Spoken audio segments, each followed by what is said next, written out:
Yusril bilang, jika aparat terbukti melakukan kesalahan, akan ditindak sesuai dengan kesalahan yang bersangkutan. Ambil satu langkah-langkah sesuai dengan prosedur internal kepolisian itu sendiri, baik penegakan disiplin maupun pelanggaran etik sampai kepada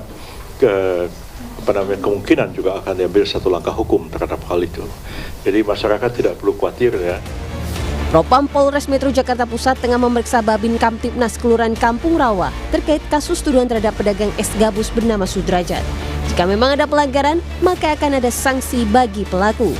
Tim Liputan Kompas TV. Saudara, dua aparat yang telah menuduh pedagang es gabus berjualan dengan bahan spons telah meminta maaf. Bagaimana kemudian sanksi yang pada dua aparat ini jika terbukti ada dilakukannya pelanggaran etik? Kita akan berdialog dengan Komjen Purnawirawan Susno Duaji, Kabar Reskrim Polri tahun 2008 hingga 2009. Selamat malam Pak Susno, apa kabar? Selamat malam Mbak Vina, selamat malam Mbak Valen, selamat malam para pemirsa sekalian, kabar baik. Kabar baik. Pak, ini dengan melihat tindakan aparat di lapangan yang menuduh pedagang es gabus, ini apakah ada pelanggaran SOP?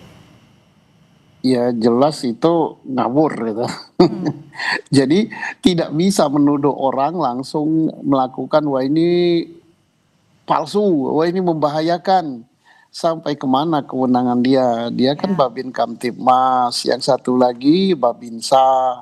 Kalau memang mencurigai ada sesuatu yang melanggar hukum terkait dengan undang-undang masalah makanan, masalah obat, masalah minuman, itu kan ada. Polisi melakukan tindakan hukum, melakukan penyelidikan, kemudian diperiksa di laboratorium. Tidak bisa hanya dengan mata telanjang aja, wah ini bahannya berbahaya, wah ini palsu, apalagi langsung disebarkan.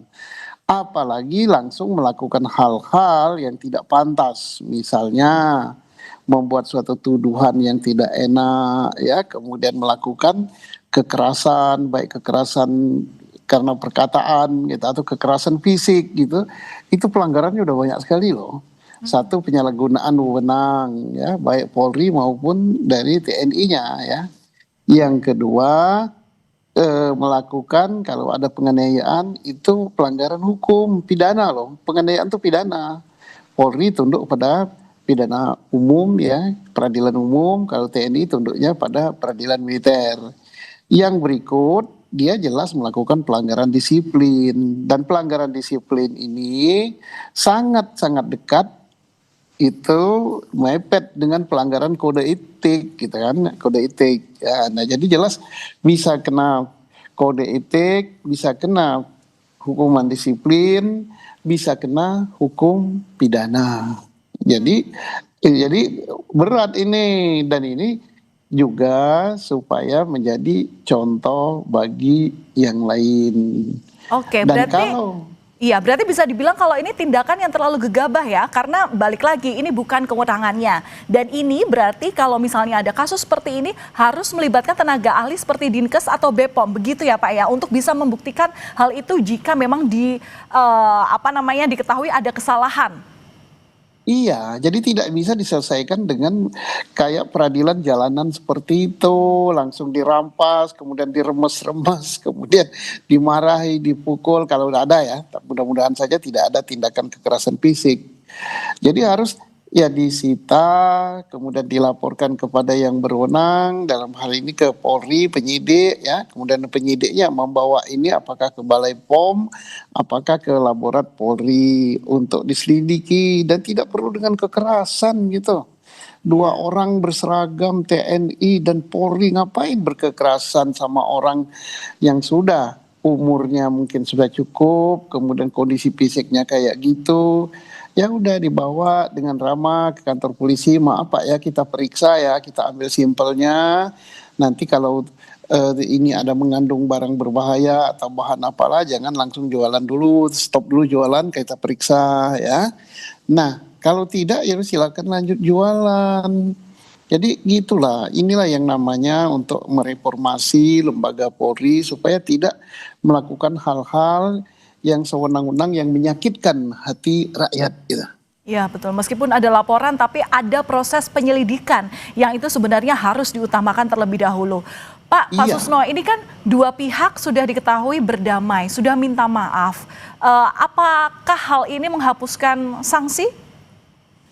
Ya damai Termasuk bagus dugaan sekali, juga proses pidananya juga? iya, minta maaf bagus, damai bagus, menunjukkan bahwa tidak ada dendam lagi, tetapi penyelesaian perkaranya bukan dengan begitu. Pelanggaran kode etik harus diperiksa, pelanggaran disiplin harus diperiksa oleh kedua institusi ini. Silakan diproses, kemudian disidangkan secara kode etik ataupun disiplin dan diberi sanksi. Kemudian kalau memang ada pelanggaran pidananya, ya proses pidana. Nah, setelah diproses pidana, misalnya karena undang-undang hukum acara kita yang baru memberi kesempatan untuk mengadakan restoratif justice, ya silakan tapi diproses. Nah, kalau si tukang S ini mau berdamai, itu bisa karena ada terbuka suatu jalur namanya RJ, Restoratif Justice. Tapi kalau tidak mau, maka penyelesaiannya harus di pengadilan. Jangan sampai nanti aparat hukum justru seolah-olah mendapat keistimewaan. Oh, kalau aparat hukum yang melakukan kayak gitu nggak apa-apa, cukup dengan minta maaf. Nah, ini kan memberikan keteladanan yang tidak bagus gitu.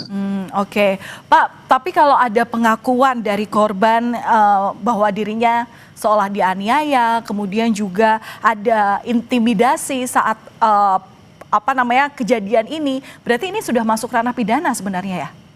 Ya pidana, nah maka itu untuk membuktikan itu kan lakukan penyelidikan, periksa saksinya, periksa kalau memang dianiaya, dipisem gitu kan, untuk mengetahui penganiayaan ringan atau penganiayaan berat. Kan pisem yang harus jawab, tidak bisa dalam waktu yang pendek, wah udah selesai, sudah damai gitu, no.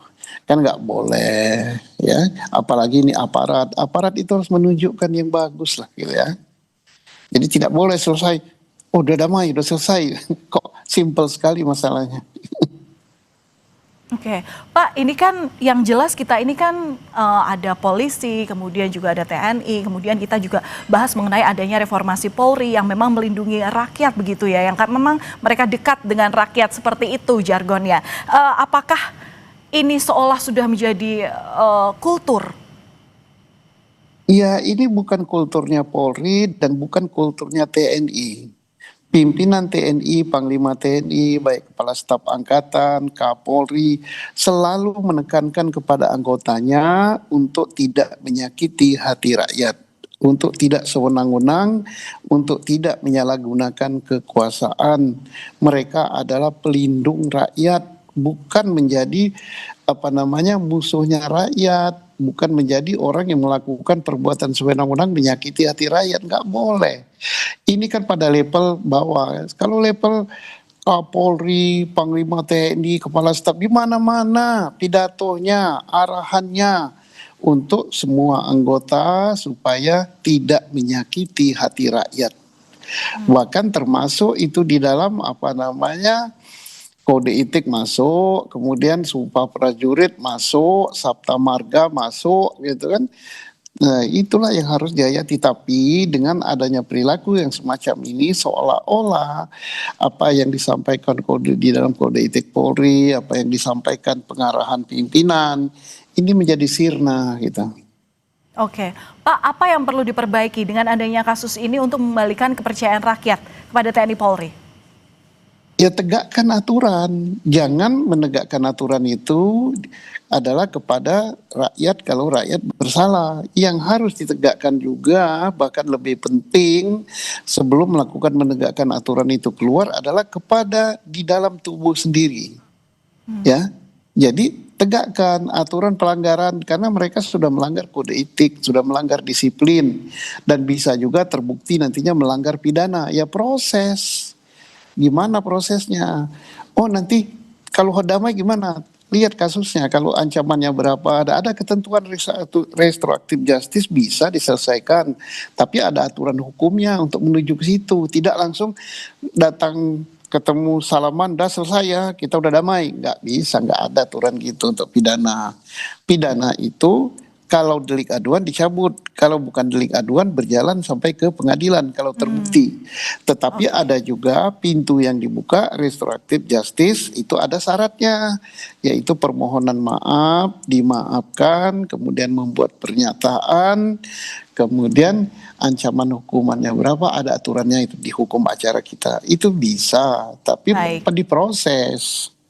Baik, kita akan melihat bagaimana proses transparansi utamanya untuk menegakkan keadilan lagi-lagi untuk bisa membuktikan dan membalikan kepercayaan dari masyarakat.